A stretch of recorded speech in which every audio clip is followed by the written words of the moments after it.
so I'm going to show you today how to empty a drainage bag.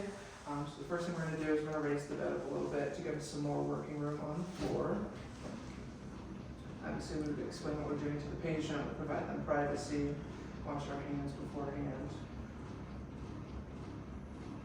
So we need a drainage bag, gloves, alcohol swabs, and then a barrier for the floor, and then a drainage container to catch the fluid. So after we wash our hands, we're going to put our gloves on.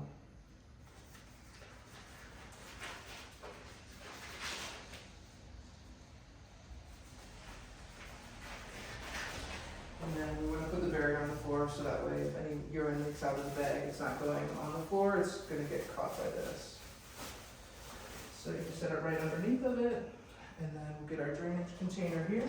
You just want to make sure it has something that's numbered so that way you can measure the output after you get it.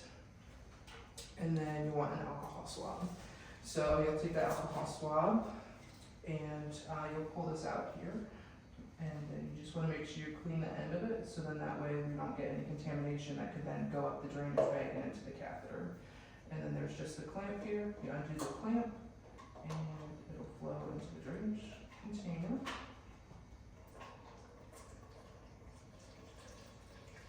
And if you don't have that container, you can use a graduated cylinder, anything that you have, anything with measurements.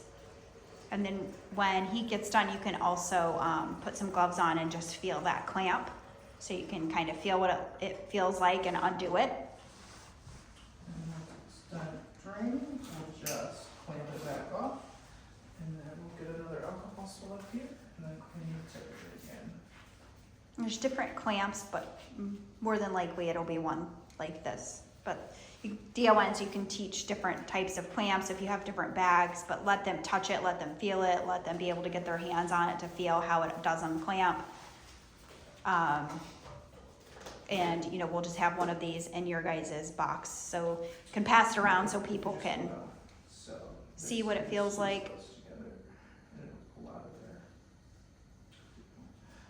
And then we would take this to the bathroom, measure it, and then we would dump it on the toilet. Clean up here. The next part is we'll just go ahead then and change her from her overnight bag to her day bag. So this is the daytime bag. We have the little straps here, so this would wrap around her leg. The top right here connects to the catheter, and then once again you have a drainage port, so you would drain it throughout the day. So once again, we're just going to have an alcohol swab here. And we will disconnect this. If they're newer, it definitely takes a little bit more to get it pulled apart, and then you would just clean the end of this. And then you would pull the cap off of your new drainage bag, and it's already good to go since it's new, and then you just insert it. And then you just want to make sure that you get it down there far enough so then it doesn't leak.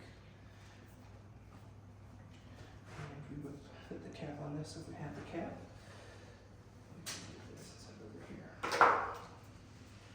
And then the straps here, there's just a button on the back of it, so we can just pull it apart. And then if we were to put this on, the patient here with their leg up, we can pull it around and snap it into a loop. Adam, you want to talk about dignity bags and maybe if they have pants that can go underneath the pants as well? Yeah, so absolutely, we definitely want to provide the patient as much privacy as possible. So at any time, you know, this should be under their clothing so that way that no one can see it. And then also, you know, if they stay like in the overnight drainage bags, there's cases we can put it in. So if we put it on their wheelchair, no one can necessarily see what the bag is. There's a decorative pouch that covers it.